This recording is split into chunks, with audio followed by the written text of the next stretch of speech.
Might there be a day where you can live forever? That generation will never die unless you're hit by a bus. An engineer who worked at Google says humans will achieve immortality in 8 years. If you could live forever, would you?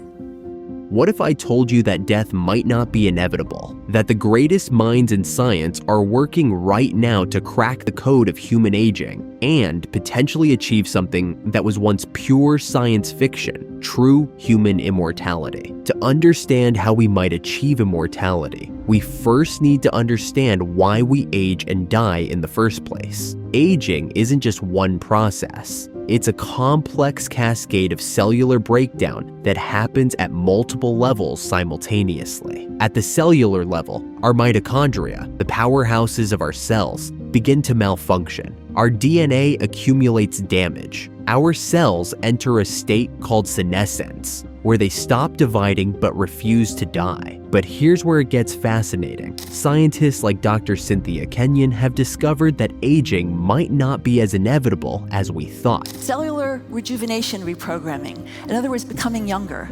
Now actually, we've been doing this for a long time. Not intellectually, we have no idea what we're doing, but our bodies know perfectly well, because when older parents have a child, the child is young. There's no age. Age is gone. It's young again. So our bodies know how to do rejuvenation. By manipulating just a few genes in laboratory organisms, researchers have been able to extend lifespan by 200%, 300%, even 500%. Meet the scientists who are leading humanity's charge against death itself. Dr. David Sinclair from Harvard Medical School believes aging is a disease, and like any disease, it can be treated and potentially cured. Have you heard, if you're over the age of 40, well, you're getting sick, you're getting this pain, your eyesight's degrading. Don't worry, that's just normal aging. I really don't agree with that approach. We now have the ability to reset the age of an entire animal, leading to one day being able to reset the entire age of our bodies. Sinclair's research focuses on sirtuins, proteins that can literally turn back the cellular clock and restore youthful function to aged cells. The sirtuin proteins were found to play a role in aging. One of the best-known studies is where mice that were fed a diet that was restricted in calories had significantly longer lifespans. One of the set of genes that were changed by restricting calories was one of the sirtuin genes.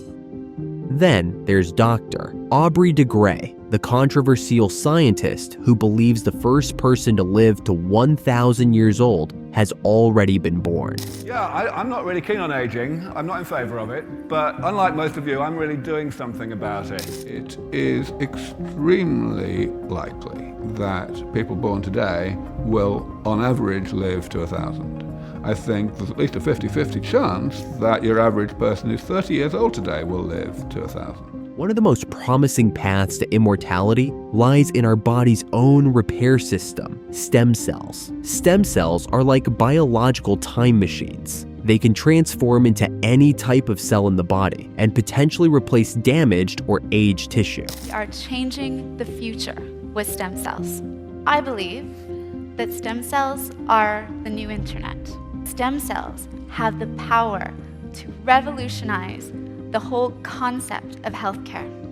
But stem cell therapy is just the beginning. Scientists are now working on something even more revolutionary: cellular reprogramming. Researchers at Harvard have discovered that they can take old, damaged cells and reprogram them back to a youthful state, essentially resetting the cellular clock. This isn't science fiction. It's happening in laboratories right now, and the results are nothing short of miraculous. But achieving immortality raises profound ethical questions that humanity has never faced before. If immortality becomes available, who gets access? Will it create a society divided between the immortal rich and the mortal poor? What would happen to population growth, resource consumption, and environmental impact if people stopped dying? Many religious and philosophical traditions view death as a natural and necessary part of existence. Would immortality rob life of its meaning? Death has always been the mechanism by which societies evolve and change. Without it, would human civilization stagnate?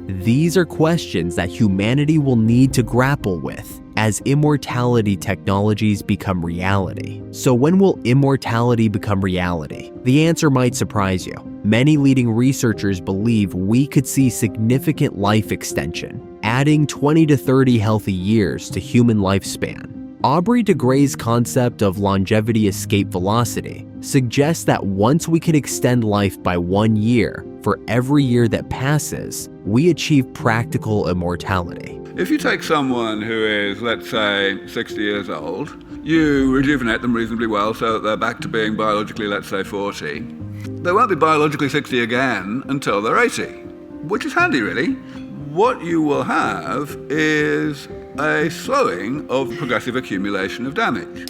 Some anti-aging interventions are already showing promise in human trials, with results expected within the next 5 to 10 years. Conservative estimates suggest that people born today could live to 120 to 150 years. More optimistic projections suggest that true immortality could be achieved within 50 to 100 years. But given the exponential pace of technological advancement, it could happen much sooner than we think, happening in laboratories around the world right now. From stem cell therapy to genetic engineering, from cellular reprogramming to digital consciousness transfer, humanity is attacking aging and death from every possible angle. If this opened your mind to the possibilities of human immortality, make sure to subscribe for more cutting-edge science content that will change how you see the future. And let me know in the comments, do you want to live forever